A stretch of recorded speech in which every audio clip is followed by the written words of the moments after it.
फरीदाबाद। मैं दीपा मिश्रा और हम इस वक्त हैं ओखला में और मेरे साथ एक परिवार है।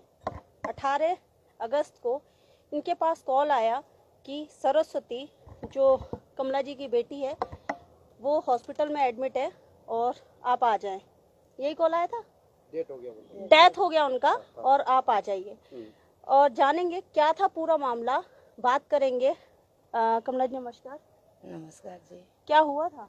12 तारीख को, अभी 18 तारीख को क्या कॉल आया था आपके पास? 18 तारीख को था। पहले मेरे छोटे वाले भाई के पास आया, उसके बाद मेरे को भाई ने बोला कि दीदी ऐसी ऐसी बात है, एक बार फोन करके पता कर ले। आपके पास आया था फोन? छोटा वाला भाई। फिर मैंने बाहर के नंबर से, अपने नंबर से नहीं, बाहर वाले नंबर से कॉल करा तो वो बंदे ने उठाया। उसने बोला कि आप कौन हो? मैंने बोला उसकी मम्मी बोल रही हूँ। तो आपकी बेटी का डेथ हो गया है। फिर मैंने बोला कैसे हुआ? मतलब उसको हार्ट अटैक आ गया, ऐसे उस आदमी ने हमें बताया। जिसने फोन किया उसने बताया कि हार्ट अटैक आ गया। हाँ, हार्ट अटैक आया। फिर मैंने भाई को, इस वाले भाई को कॉल करके बता दिया। फिर मैंने बोला चलो फटाफट चलते। फिर वहाँ चले गए, कहाँ बोलते, फरीदाबाद। फिर उसके बाद अब भाई लोग गए वहाँ, बॉडी बॉडी देखे। मैं तो वही पुलिस थाना में बैठी थी, बस वही। आप गए थे? हाँ, आप बताएं। एक्चुअली जैसे हम लोग गए वहाँ पे सुबह देखने के लिए, तो हॉस्पिटल के अंदर मॉर्चरी में रखा हुआ था, हमें मिलने तो दिया नहीं। और पुलिस थाने में बुलाया, फिर वहाँ जाके बात करने के बाद वहाँ पे 2 सस्पेक्ट को ले रखा था पुलिस वालों ने। जब मैंने पूछा कि कैसे हुआ, क्या हुआ, तो कहने लगा कि लड़की यहाँ से कब से गई थी? यहाँ से 12 तारीख को निकली हैं, लगभग 1:30-2 बजे निकली हैं। हमें कोई पता नहीं था, हम भी यहाँ रहते नहीं है, दीदी काम पे गई हुई थी। तो गए तो हमें सीधा 18 तारीख को ही पता चला कि जब उनने फ़ोन करके बोला कि ऐसी बात हो गई है। तो इससे पहले हमें पता ही नहीं था। हाँ, ये है कि मैसेंजर में टेक्स्ट मैसेज के थ्रू से बात हो रही थी अपनी मामी के साथ में कि मैं ठीक हूँ, मैं जहाँ भी हूँ काम कर रही हूँ। हमने कहा चलो ठीक है, काम कर रही है तो हमें क्या है, हमने भी इतना वो नहीं किया। जब 18 तारीख को सीधा डेट का वो फ़ोन आता है तो हम बिल्कुल शॉक हो गए, हिल गए कि हुआ क्या। जब हमने उस शख्स से पूछा भैया क्या बात हुई, कैसे है, तो उनने बताया कि बस स्टैंड पे बैठ के रो रही थी, तो मैंने उसको, हमारी भाभी बोले बोले उसके पास दे के आया था। मैंने बोला भाई अगर ऐसा कोई शख्स मिलता है तो आप सीधा पुलिस को फ़ोन करोगे, उनको दे दोगे? करे कि हमारे से गलती हो गई। फिर हमने उन लेडी को बुलाया। आपने ये नहीं बोला एक गलती किसी की जान चली गई? हाँ, हमने बोला उसको कि भैया तुम्हारी एक गलती की वजह से जान चली गई है। तो वो बार बार कह रहा था कि हमसे ये गलती हो गई, सॉरी सॉरी बोल रहा था। और लेडीज़ भी आई, लेडीज़ भी कह रही कि हमसे गलती हो गई। हमने उसको भी कहा कि भैया तुमने 4-5 दिन कैसे रखा, किसी अननोन पर्सन को कैसे रखा? अगर तुमने ठीक है इंसानियत के नाते तुमने एक रात दे भी दिया बैठने के लिए, तो तुम तुरंत पुलिस वाले को फ़ोन करके बोलना चाहिए कि हमारे पास में ऐसी ऐसी लेडीज़ है, इनको अपने कस्टडी में ले लो, पूछताछ करो क्या है, कहाँ से आई है। बट वही है कि हमें लग रहा है कि वहाँ पे जब हमने आजू बाजू में बात किया तो कह रहे कि वो लेडीज़ जो है कुछ 2 नंबर का धंधा वगैरह करती है, ऐसे समझ में आ रहा है सुनने में। और वो कहाँ की है वो लेडीज जो है? वहीं फरीदाबाद की है। फरीदाबाद में कहाँ से? ये नीलम जो है कोतवाली थाना, उसके अगल बगल में ही है। अच्छा। क्योंकि वहाँ से पुलिस वाला जाके मुश्किल से 5 से 10 मिनट में लेके आया था उन लोग को उठाकर, तो वही अगल बगल में ही होगा। तो मेरे तो जहाँ तक लगता है कि जो जिस शख्स ने वहाँ सबसे पहले मेरी भांजी को वहाँ पहुँचाया, उसने भी कुछ लालच में ही वहाँ तक पहुँचाया। नहीं तो उसका एक इंसानियत के नाते जो जिम्मेदारी बनती है नागरिक का, उसको पुलिस को कॉल करना चाहिए, पुलिस स्टेशन में, क्योंकि वो ऑलरेडी उसके पास में टेम्पो वगैरह था, तो उसको बैठा के वहाँ पे छोड़ना चाहिए था उसको। पर कहीं ना कहीं मुझे लग रहा है कि इसमें बहुत सारा मतलब इन्वॉल्वमेंट है कि इनका हाथ ये इन मारने का, क्योंकि निशान वगैरह चेहरे में निशान भी वगैरह है और मुंह से झाग वगैरह निकल रहा था, नाक से झाग निकल रहा था। जब आपने बॉडी देखी तो मुंह से झाग? बिल्कुल बिल्कुल। तो चेहरे पे भी निशान वगैरह है। तो पुलिस वाले भी कह रहे कि जब तक एफआईआर नहीं आएगी हम अभी कुछ नहीं कर पा रहे। तो एफआईआर अभी तक पोस्टमार्टम रिपोर्ट अभी तक आई नहीं है, तो एफआईआर भी हुआ नहीं अभी तक। हमने वर्बली कंप्लेंट लिख के तो दे के आए हैं। अब देखो, अभी सुबह भी मैंने फ़ोन किया था कि अभी आए नहीं है, रिपोर्ट में आते ही कॉल करूँगा बोल रहे पुलिस वाले भी। तो ये हमें कहीं ना कहीं लग रहा है कि ये लोग सब मिले हुए ऐसे लग रहा है, क्योंकि इनका नहीं तो किसी का जान चला जाता है, उन लोगों को कोई फ़र्क ही नहीं पड़ रहा एकदम। जो वहाँ की वो लोग आना जाना मूवमेंट कर रहे हैं, ऐसे उनका कोई है ही नहीं। उनको जैसे लग रहा है कि पैसे वैसे के ऊपर कुछ किया जैसे लग रहा है मुझे, कि नहीं तो एक फरीदाबाद जो लोग देर से जुड़े हैं उन्हें बता दें, 18 तारीख को इस परिवार के पास कॉल आता है और कहा जाता है कि जो इनकी बच्ची है वो डेथ कर गई है और आप आइए और उन्हें बॉडी को ले जाइए। जब ये लोग वहाँ पहुँचते हैं तो जो कहानी है इसके पीछे की वो अलग ही कहानी है। बताया जा रहा है कि जो सरस्वती थी जिनकी डेथ हुई है वो यहाँ से घर से 12 तारीख को निकली थी और फरीदाबाद पहुंची थी। फरीदाबाद पहुंचकर जो सस्पेक्ट थे जो पुलिस थाने में उस समय मौजूद थे, उन्होंने बताया कि वो बस स्टैंड पर बैठकर रो रही थी और उन्होंने उन्हें किसी लेडीज के हवाले कर दिया। सबसे बड़ी बात, सबसे बड़ा जो सवाल है, अगर कोई कहीं लावारिस हालत में मिलता है तो सबसे पहले जो फोन जाता है वो पुलिस को किया जाता है, लेकिन यहाँ उस शख्स ने पुलिस को फोन ना करके किसी लेडीज को फोन किया जो उसे अपने साथ अपने घर ले गई और 6 दिन तक अपने घर पर रखा है, 6-7 दिन तक अपने घर पर रखा है और 6-7 दिन के बाद सरस्वती की डेथ की खबर आती है, उनके परिवार को मिलती है। अभी हम उस परिवार के साथ ही खड़े हैं ओखला में और पूरे मामले की आपको सामने रख रहे हैं, पूरा मामला बात कर रहे हैं। आप मामी हैं उनकी? हाँ जी। क्या नाम आपका? कविता। कविता जी, आपकी बात कब हुई थी लास्ट उनसे? लास्ट मेरी हुई थी 12 तारीख को हुई थी। 7:30 बजे मैंने कॉल किया था उनको। मैंने कहा कि मेरे ससुर जी रहते हैं, तो उनको कहा कि मैंने कहाँ है पापा, उनको बोलो वॉक करने के लिए। उन्होंने कहा कि मेरी तो बात सुनते नहीं है मामी, आपकी क्या सुनेंगे, वो उन्होंने बोला। फिर उसके बाद मेरी बात नहीं हुई। मुझे बच्चों को छोड़ने जाना था, इस वजह से बात नहीं हुई मेरी। मैंने बच्चों को छोड़ने गई। उसके बाद लास्ट में उन्होंने 10 बजे भी मुझे कॉल किया था, बट मैं उठा नहीं पाई। मेरी बच्चे को मुझे लेने जाना था। फिर मैंने कहा कि बाद में आके मैं कर लूँगी, कॉल कर लूँगी। फिर सडनली दीदी का कॉल आता है, मुझे कहती हैं कि 2 घंटे हो गए, सरस्वती का कोई कॉल नहीं आया है, नहीं उठा रही हैं वो, आप कॉल करके पूछ लो कहाँ पे है वो। तो मैंने कॉल किया तो वो उन्होंने मेरे सारे फ़ोन ब्लॉक में डाल दिया था और अपने मामा का भी ब्लॉक में डाल दिया था। फिर उन्होंने टेक्स्ट मैसेज किया मुझे। आपके से कॉल जा रही थी उनके नंबर पे? नहीं जा रही थी, मतलब सबके फोन ब्लॉक ब्लॉक था। और उन्होंने ये भी कहा कि उन्होंने टेक्स्ट में मैसेज किया कि मैं ठीक हूँ। उसके बाद फिर मेरी टेंशन मत लो। उन्होंने मैसेंजर में भी कहा कि मैं ठीक हूँ, मैं कोठी में काम कर रही हूँ 24 घंटे। उसमें मुझे जहाँ तक डाउट लग रहा है, ये 12 तारीख को जो किसी ने इनको भड़का के बुलाया है, जो कॉल आई होगी, उन बात हुई होगी, तो ये मुझे लगता है कोई किसी इंसान का हाथ है इसमें, पीछे कोई गहरी साजिश है, कोई षड्यंत्र रचा गया है सरस्वती के खिलाफ। पूरा परिवार हमारे साथ है और 12 तारीख को उन्हें बुलाया गया है। हाँ जी, बुलाया गया है। मेरे को ऐसे लग रहा है। भांजी का फोन जो है पुलिस वाले के पास में है। अभी सुबह भी मेरे एसएसओ से बात हुई थी, मैंने कहा कि इनका जो सीडीआर निकलवाइए और 12 तारीख का जो इनको सबसे पहले कॉल कहाँ से आया है उसका डिटेल निकाल कर कि वहाँ तक फरीदाबाद तक कैसे पहुँची है। नहीं, कोई लड़ाई वगैरह तो नहीं थी घर पे किसी से? किसी से कुछ लड़ाई नहीं थी। और बच्ची को भी साथ लेके गई? अगर कोई घर से घूमने निकलता है तो अकेला निकलता है? बिल्कुल बिल्कुल, बच्ची को साथ में लेके गई थी। ठीक है, तो दिक्कत हमें इसलिए हमने ज़्यादा वो भी नहीं किया। अगर देखिए कहीं भी कोई आदमी भागता है तो बच्ची को छोड़ के जाता है, पर जब उनने कहा कि मैं कोठी में काम लग रही हूँ तो बच्ची के साथ में हूँ, तो फिर हमें भी कोई वो नहीं था। ठीक है, तो बच्ची साथ में थी, बेचारा वो भी बच्ची साथ में थी। जब 18 तारीख को कॉल आया तो हमें भी शौक लगा। बेचारा इनसे भी हमने पूछताछ किया था, छोटी से हमने पूछा था क्या कुछ हुआ था, कह रही थी कि अंकल डांट रहे थे, ये है वो है, बता रही थी ये। हमने पूछा था तो हमारे साथ वो बच्ची भी है जो अपनी माँ के साथ थी उस समय। छोटी बच्ची है, ज्यादा कुछ नहीं बता सकती है, लेकिन माँ के साथ थी। कोई ना कहीं कुछ ना कुछ इसने देखा होगा। और जैसे बता रहे, बेटा किसी ने कुछ कहा था आपकी मम्मा को? किसने बोला था? अंकल ने। क्या बोला था? क्या बोला था? क्या बोला था अंकल ने बेटा? मम्मा से क्या बोला था अंकल ने? डांटा था। डांटा था? किस बात पे? किस बात के लिए डांटा था बेटा? हाँ, बता दियो आंटी ला। मुझे पता नहीं है। बच्ची है छोटी, 5 साल की बच्ची है और इतना नहीं बता सकती है, लेकिन बच्ची इतना बता रही है कि इसकी माँ को डांटा गया था और उसी के बाद शायद यह हादसा हुआ है। तो आप देख सकते हैं 12 तारीख को एक लेडीज दिल्ली से फरीदाबाद जाती है। वो जाना भी कहीं ना कहीं संदिग्ध है कि किसी का कॉल आया, किसी ने बुलाया या कैसे वहां तक गई, क्योंकि घर पे कोई बात नहीं हुई है, कोई बातचीत नहीं हुई है कि घर वो छोड़कर निकले। अपनी बच्ची को लेकर जाती है, फरीदाबाद पहुंचती है और फरीदाबाद में बस स्टैंड पर एक ऑटो वाला उन्हें मिलता है जो उन्हें रोता हुआ देखकर किसी लेडीज क्या उन्हें ले जाता है। ना ऑटो वाले ने ये जरूरत समझी कि पुलिस को कॉल किया जाए, और ना जिस लेडीज के यहाँ उसको उनको लेकर गया उन्होंने ये समझा कि पुलिस को एक बार कॉल करी जाए, पुलिस को इत्तला दी जाए। किसी भी लावारिस इंसान को अगर कहीं मिलता है लावारिस इंसान, तो सबसे पहले उसके बारे में पुलिस को सूचना दी जाती है।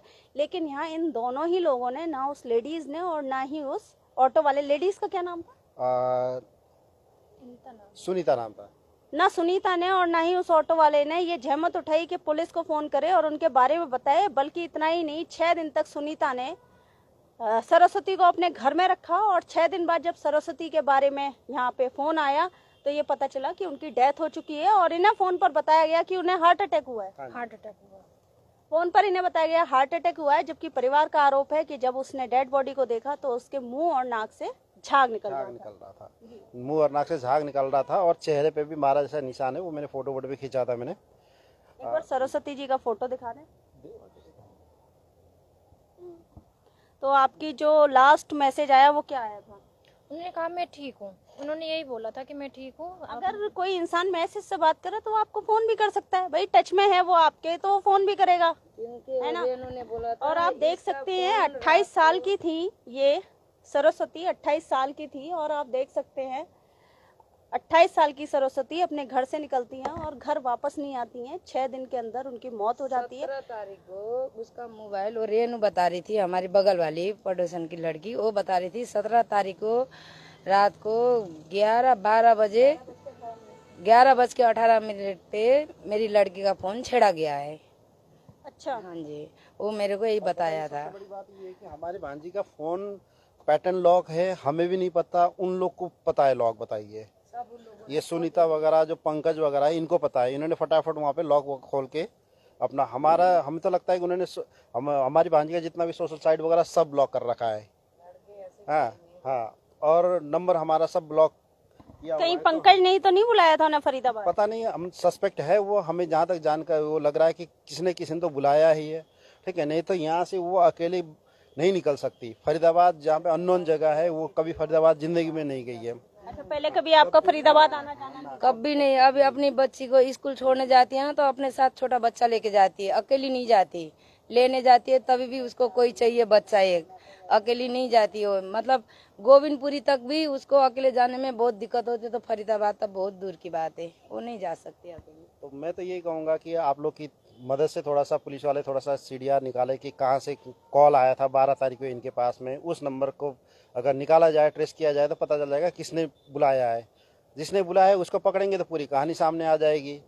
पर यहाँ जहाँ तक मुझे पता है, ये 3 लोग जो है, सुनीता और उसका हस्बैंड और ये पंकज, ये तीनों का ही जो भी है खेल इन तीनों का ही है। और मेरी भांजी ऐसे कोई बीमार नहीं थी, हेल्दी थी, सब ठीक था, उसको कोई दिक्कत नहीं था। वो ऐसे मारी है तो मतलब या तो कुछ खिलाया है या उसको कुछ कुछ किया है तभी मरी है, नहीं तो ऐसे नहीं मरी, क्योंकि चेहरे पे भी निशान वगैरह है। हार्ट अटैक अगर किसी को आता है तो चेहरे पे निशान नहीं होते, मुंह से झाग नहीं निकलता। अब देखिए, ये मैं आपको दिखाता हूँ, इनका फोटो वगैरह मैंने उस दिन खींचा हुआ था। फोटो हम नहीं दिखा सकते। अच्छा, नहीं वो जो डेड बॉडी का नहीं, चेहरे पे जो निशान वगैरह है वो। अच्छा,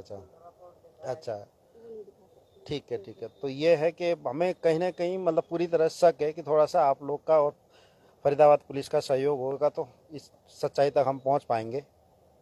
और आप लोग से गुजारिश है कि ज़्यादा से ज़्यादा थोड़ा सा करेंगे तो, सपोर्ट करेंगे तो हो भी जाएगा। मेरे को तो सुनने में आया है पुलिस वाले भी बहुत बिकाऊ होते हैं वहाँ के, ऐसे मेरे को सुनने में आया है। और सुनने में तो बहुत कुछ आता है, लेकिन ऐसा नहीं है। अभी भी जो सिस्टम चल रहा है पुलिस और न्याय पे कहीं ना कहीं लोगों को भरोसा है। ऐसा नहीं है कि जो ये पोस्टमार्टम का रिपोर्ट है ना, सब बोल रहे कि 2 महीने के बाद, हमें बताया गया था ना 2 महीने के बाद आएगा, तो हमने हाँ 1-2 महीने के बाद आया। सब हमारे यहाँ पे गली में बोलते थे, कौन बोलता है 1-2 महीने के बाद आएगा, वो था 24 घंटे। आपसे पुलिस वालों ने बोला 2 महीने बाद? हाँ जी, 2 महीने के बाद बताया पुलिस वाले ने। अभी बात किया है तो अभी भी कह रहे कि अभी हम सुबह मेरी सुरेंद्र जी से बात हुई थी, जो आईजीओ जो है उनसे बात हुई थी, कह रहे कि अभी कोई पता नहीं है, वहाँ से फ़ोन करेंगे तभी पता चलेगा कि रिपोर्ट आया है कि नहीं आया है। नहीं तो वो तो आप बीके हॉस्पिटल में जाके खुद भी देख सकते हैं, रिपोर्ट चेक कर सकते हैं आई है या नहीं आई है। उसके लिए आपको पुलिस को कॉल करने की जरूरत नहीं है। पोस्टमार्टम रिपोर्ट तो वहाँ से भी चेक हो जाएगी। पुलिस ने खुद बताया था हम कॉल करके बुलाएंगे आप लोग को। वो भी कह रहे थे ना कि हाँ। सिर्फ जो रिपोर्ट है सिर्फ पुलिस वाले को मिलती है, आप लोग को नहीं मिलेगा बोल रहे थे वो लोग। नहीं, लेकिन ये तो पता चल जाएगा ना कि आपकी रिपोर्ट बन गई है या नहीं बनी है। पोस्टमार्टम रिपोर्ट तो सरकारी हॉस्पिटल है। अच्छा, पर ये तो हमें नहीं बताया, हमें तो वही बताया तो जो बाहर। नहीं, रिपोर्ट आपको नहीं दे सकते, लेकिन ये तो आपको पता चल जाएगा ना कि रिपोर्ट बनी है या नहीं बनी है। पर इतना जानकारी नहीं था कि वहाँ पे, तो उनने बोला था कि पुलिस वाले को ही मिलेगा रिपोर्ट वगैरह। तो हमने कहा चलो ठीक है। तो कह रहे कि एसओ साहब से बात हुई थी तो वो कह रहे थे हमने वो दिल निकाल के भेज दिया है, तो उसका जो रिपोर्ट 15 दिन 20 दिन 1 महीना 2 महीना भी लग सकते हैं। हार्ट अटैक का जो पॉसिबिलिटी है उसकी रिपोर्ट शायद आएगी। हाँ, तो ये कह रहे थे वो। अब दूसरा रिपोर्ट भी आया नहीं, तो उसके अगेंस्ट में एफआईआर भी नहीं हुआ अभी तक। तो आपने पुलिस कंप्लेंट तो दे दी होगी, मुकदमा दर्ज। तो हाँ, पुलिस कंप्लेंट तो दिया है। हाँ जी, हाँ जी, पुलिस कंप्लेंट दे रखा है, लिखित में सब चीज़ दे रखा है, और जिसका नाम है उनके नाम से दे रखा है हमने। पर अभी तक ये कोई भी कार्रवाई, वही कह रहे कि जब तक कार्रवाई नहीं होगा, जब तक रिपोर्ट नहीं आएगी पोस्टमार्टम का, उसके बाद ही हम जो भी करेंगे। बोल तो रहे हैं वो लोग। आपकी जैसे बात होती थी, कभी फोन वगैरह पे बात करती थी किसी से? फोन पे बात नहीं हुई है, सिर्फ मैसेंजर। नहीं, जैसे वो घर में रहती थी तो कभी किसी का फोन आता था उनके मोबाइल पे? हाँ, ऐसी कोई बात नहीं हुई। नहीं, ऐसी कोई बात नहीं हुई, किसी का फोन नहीं आया हमारे सामने। तो अच्छा, कोई अननोन इंसान से बात करते हुए हमने देखा नहीं उनको। अच्छा। और यहाँ ये आपके साथ अपनी बच्ची को लेकर रह रही थी। बच्चे को लेकर तो फरीदाबाद आप देख सकते हैं 5 साल की बच्ची है, जिससे अभी तक 1 साल की लेकर आई थी। 1 साल की ये बच्ची थी जब लेकर आई थी, अपने मायके में आई थी। डाइवोर्स हो चुका था। सरस्वती 1 साल की बच्ची को लेकर अपने मायके आती है और वहां पर ये बच्ची 5 साल तक बड़ी होती है। और आज ये 5 साल की बच्ची, इसने अपनी माँ खो दी है। और शायद इस बच्ची को ये भी नहीं पता कि इसकी माँ अब लौटकर नहीं आएगी। ये तो यही समझती है कि माँ कहीं चली गई और कुछ दिन बाद लौट आएगी। लेकिन सबसे बड़े सवाल जो उठ रहे हैं कि सरस्वती दिल्ली से निकली। आपको बता दें, जो लोग देर से जुड़े हैं फरीदाबाद, उनके लिए बता दें, सरस्वती नामक महिला 28 वर्षीय दिल्ली से निकलती है, फरीदाबाद पहुंचती है और फरीदाबाद पर बस स्टैंड पर रोती हुई मिलती है। एक ऑटो वाला आता है, जो अभी तक सामने आया है, जो इनके सामने आया परिवार के, एक ऑटो वाला आता है, उसे सरस्वती जी रोती हुई दिखती हैं। वो उन्हें उठाता है और पुलिस में कंप्लेंट ना करके वो सीधे उन्हें किसी लेडीज के हाथ में दे देता है। और वो लेडीज भी पुलिस के पास जाने की जहमत नहीं उठाती है, उन्हें अपने घर ले जाकर रखती है। 6 दिन तक सरस्वती उस घर में रहती है और 6 दिन बाद जब परिवार के पास फोन आता है तो सीधे ये फोन आता है कि सरस्वती अब इस दुनिया में नहीं रही है और उनकी बॉडी को ले जाओ। सबसे बड़ा सवाल जब इनके पास फोन आया, जो परिवार के दिमाग में जिस सवाल का जवाब वो जानना चाहता है, वो सवाल ये है कि उनके पास जब फोन आया तो कहा गया कि सरस्वती को हार्ट अटैक आया है। लेकिन जब परिवार ने, जो परिवार मेरे पीछे मौजूद है, जब इस परिवार ने बॉडी को देखा तो उस बॉडी में मुंह में से और नाक में से झाग निकल रहा था, जिसका जवाब इन्हें चाहिए। और अभी तक जैसा ये बोल रहे हैं कि पोस्टमार्टम रिपोर्ट नहीं आई है, इस वजह से मुकदमा भी दर्ज नहीं हुआ है। और इनसे कहा गया है कि 2 महीने बाद। हाँ, कह रहे 1 महीना भी लग सकता है, 2 महीने भी लग सकता है। हमने आगे भेज दिया है, रिपोर्ट जांच के लिए भेज दिया है। जैसे भी होगा हम आपको बता देंगे बोल रहे हैं एसएचओ साहब भी, और एसआई साहब जो है सुरेंद्र कुमार, वो भी यही कह रहे हैं। तो आपने बोला नहीं कि पोस्टमार्टम रिपोर्ट आने में 2 महीना क्यों लग रहा है?